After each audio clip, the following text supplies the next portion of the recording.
चलिए देखिए, आज हम लोग पढ़ने वाले हैं कोऑर्डिनेट ज्योमेट्री का त्रिभुज का क्षेत्रफल। तो देखिए इसमें जो कि बिहार बोर्ड में भी एगो न एगो सवाल हर बार इसमें से भी पूछा जाता है, त्रिभुज का क्षेत्रफल ज्ञात करने पर आधारित प्रश्न। तो चलिए हम लोग इसको हल करते हैं। देखिए तो सबसे पहले देखिए, इसको त्रिभुज में दिया है प्रश्न दिया है कि एक त्रिभुज ए बी सी का क्षेत्रफल ज्ञात करें जिसके शीर्ष ए शीर्ष दिया है। देखिए ए शीर्ष दिया है 3 4, जैसे कि यहाँ पे भी फिगर में भी डिनोट कर दिए हैं। फिर बी दिया है -4 3, सी दिया है 8 6। ये त्रिभुज का शीर्ष है और इधर ये कुछ नहीं, ये घसा हुआ है। ये तो त्रिभुज का शीर्ष है। तो अब ये शीर्ष वाले त्रिभुज का हमको क्षेत्रफल ज्ञात करना है, जो कि यहाँ पे लिखा भी है। त्रिभुज के क्षेत्रफल का सूत्र भी यहाँ पे लिखा हुआ है। तो देखिए त्रिभुज का जो क्षेत्रफल का सूत्र होता है 1/2 into x1 into y2 minus y3, फिर plus x2 into y3 minus y1 plus x3 into y1 minus y2। तो इस तरह से इस त्रिभुज का क्षेत्रफल का सूत्र हो गया। तो हम लोग इसी सूत्र पे सवाल को सेट करके त्रिभुज का क्षेत्रफल हम लोग निकालते हैं। तो देखिए इसमें हमको जो ज़रूरी लगेगा, तो यहाँ देखिए x1 है, यहाँ x2 है और यहाँ पर x3 है। तो हम लोग सबसे पहले लिख लेते हैं। देखिए तो हम लोगों का जो बिंदु निर्देशांक होता है, तो पहला x का वैल्यू होता है, फिर दूसरा y का वैल्यू होता है। तो देखिए हम लोग लिख लेते हैं यहाँ पे कि x1 कितना हो जाएगा।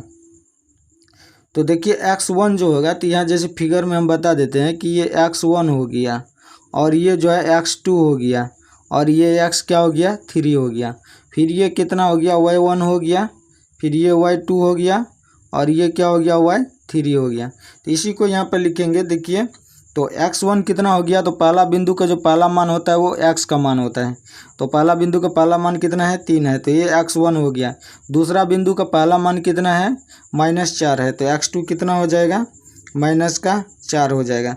फिर तीसरा बिंदु का पहला कितना है 8 है, तो यहाँ पर x3 कितना हो जाएगा 8 हो जाएगा। फिर हम y1 भी लिख लेते हैं। देखिए तो y1 जो लिखेंगे तो y1 कितना हो जाएगा, तो देखिए पहला जो होगा वो पहला बिंदु का जो दूसरा मान होगा वो y का वैल्यू होता है। तो देखिए पहला के लिए हैं तो ये y1 हो जाएगा कितना 4। फिर देखिए y2 लेंगे तो y2 कितना हो जाएगा, तो y2 लेंगे तो y2 देखिए कितना हो जाएगा 3 हो जाएगा। फिर y3 लेंगे तो कितना होगा, देखिए तो y3 हो जाएगा 6। अब चलिए देखिए इसी को हम लोग क्या करते हैं, सूत्र पे इसको सेट करते हैं। तो देखिए यहाँ पे दिया है त्रिभुज का क्षेत्रफल। तो हम लोग त्रिभुज का क्षेत्रफल निकालते हैं। तो देखिए 1/2 है, फिर इंटू है, देखिए x1 है, तो हमको x1 कितना दिया है 3 दिया है, तो यहाँ पर हम क्या देंगे 3 देंगे। फिर देखिए यहाँ पे कि हमको कोष्ट दिया है तो कोष्ट देंगे। फिर y2 है, तो देखिए y2 कितना है 3, तो यहाँ पे 3 देंगे। फिर माइनस y3 है, तो y3 कितना है 6, तो हम 6 देंगे। फिर यहाँ प्लस है तो प्लस देंगे।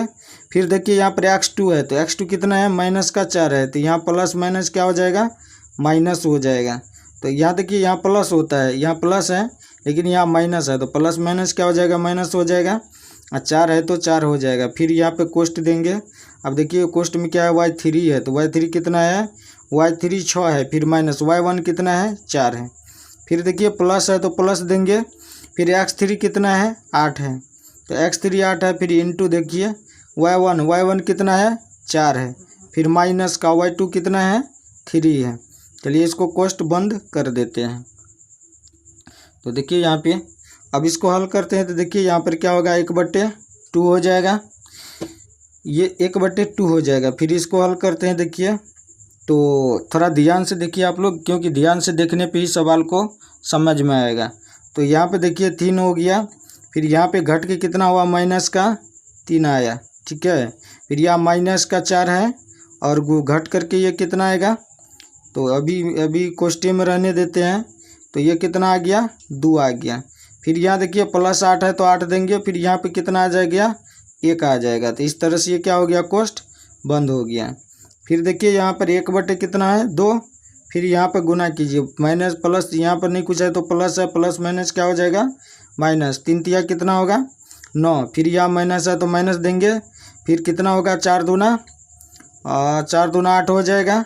फिर यहाँ पे प्लस कितना हो जाएगा 8 हो जाएगा, है ना। इस तरह से इसका मान आएगा। तो ये देखिए कितना हो जाएगा, 1/2 हो जाएगा। फिर यहाँ पर माइनस का 9 8 कितना हो जाएगा, तो ऐसा कीजिए, एगो माइनस में 8 एगो प्लस में 8, इसको काट दीजिए। तो ये कितना बच गया, माइनस का 9। तो देखिए कभी क्षेत्रफल माइनस में नहीं होता है, तो ऐसा कीजिए, इसको पहले गुना कर लेते हैं। तो ये माइनस के कितना हो जाएगा, 9/2 हो जाएगा। तो क्षेत्रफल कभी माइनस में नहीं होता है, तो इसको मोड लगा देंगे। ठीक है, मोड लगाएंगे तो मोड के जो में रहेगा माइनस में, तो क्या हो जाएगा, प्लस में हो जाएगा। तो अब ये प्लस हो गया, तो इसको दशमलव में बदल दीजिए। तो क्या हो जाएगा, 2 चौके 8, तो 2 दशमलव कितना आ गया इसका, तो ये 2.5 इसका आंसर आ जाएगा। ठीक है, तो देख लीजिए एक बार, तो इसको सबका मान रख दिए इस तरह से, और ये इस तरह से इसको हल कर दिए त्रिभुज का क्षेत्रफल का। तो इसी तरह वीडियो देखने के लिए आप लोगों को बहुत बहुत धन्यवाद। कृपया आप लोग चैनल को सब्सक्राइब कर दीजिए। सब्सक्राइब करने से आपका कुछ नहीं जाएगा, बशर्ते क्या होगा, सब्सक्राइब करने से हमको थोड़ा वीडियो बनाने में हौसला बढ़ जाएगा। इसके लिए वीडियो वॉच करने के लिए आप लोगों को बहुत बहुत धन्यवाद।